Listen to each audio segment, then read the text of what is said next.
Casey at the bat. You know, the outlook wasn't great for our Mudville Nine yesterday. The score stood 4-2 with but one inning more to play.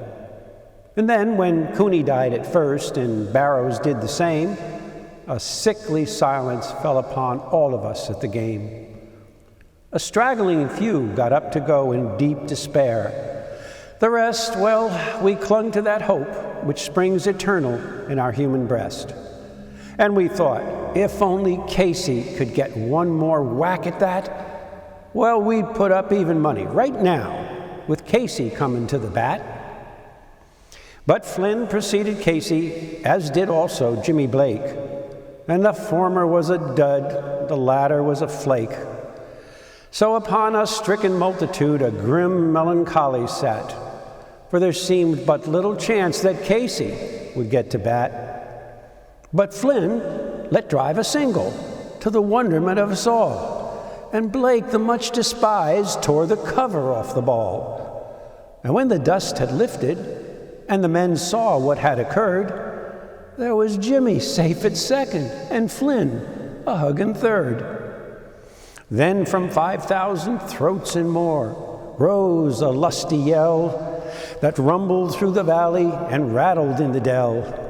It knocked upon the mountain and recoiled upon the flat, for Casey, mighty Casey, was advancing to the bat. There was ease in Casey's manner as he stepped into his place. There was pride in Casey's bearing and a smile on Casey's face. And when responding to our cheers, he lightly doffed his cap. Not one of the crowd could doubt that it was Casey at the bat. 10,000 eyes were on him as he rubbed his hands with dirt. 5,000 tongues applauded when he wiped them on his shirt.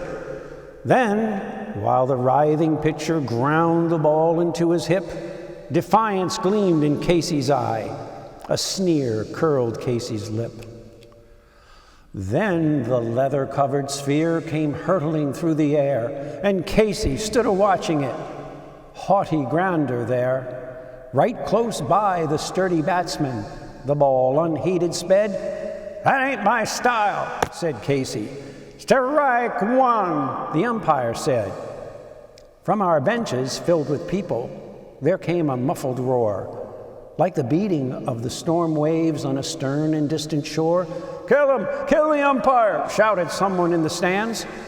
And it's likely they would have, had not Casey raised his hand. With a smile of Christian charity, great Casey's visage shone. He stilled the rising uproar. He urged the game, "Go on." He signaled to the pitcher, and once more the spheroid flew.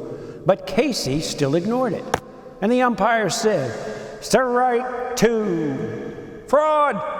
cried the maddening thousands, and the echo answered, "Fraud!" But one scornful glare from Casey, and we all in the crowd were awed. We saw his face grow stern and cold. We saw his muscles strain. And we knew that Casey wouldn't let that ball go by again. The sneer is gone from Casey's lip. His teeth are clenched in hate. He pounds and beats with violence his bat upon the plate. And now the pitcher holds the ball, and now he lets it go, and now the air is shattered by the force of Casey's blow. Oh, somewhere in this favored land, the sun is still shining bright.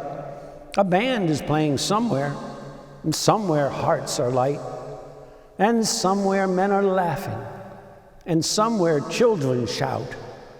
But there's no joy in Mudville today. Mighty Casey had struck out. Postscript.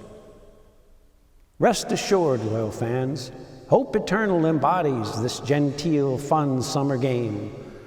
Players on sacred field where green grass sits, and stats for every homer, line drive, or hit. Bat, ball, and glove, tools for baseball fun. Throw the pitch, whack the ball, and run. Faith, lovers of the bat, ball, and glove. Casey will rise again, hero of the game we love.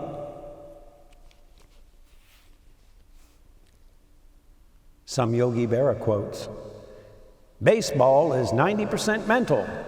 The other half is physical. Slump? I'm not in a slump. I'm just not hitting.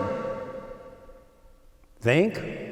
How are you supposed to think and hit at the same time? I'm ugly. So what? I've never seen anyone hit with his face. It's fun. Baseball is fun. Yogi Berra.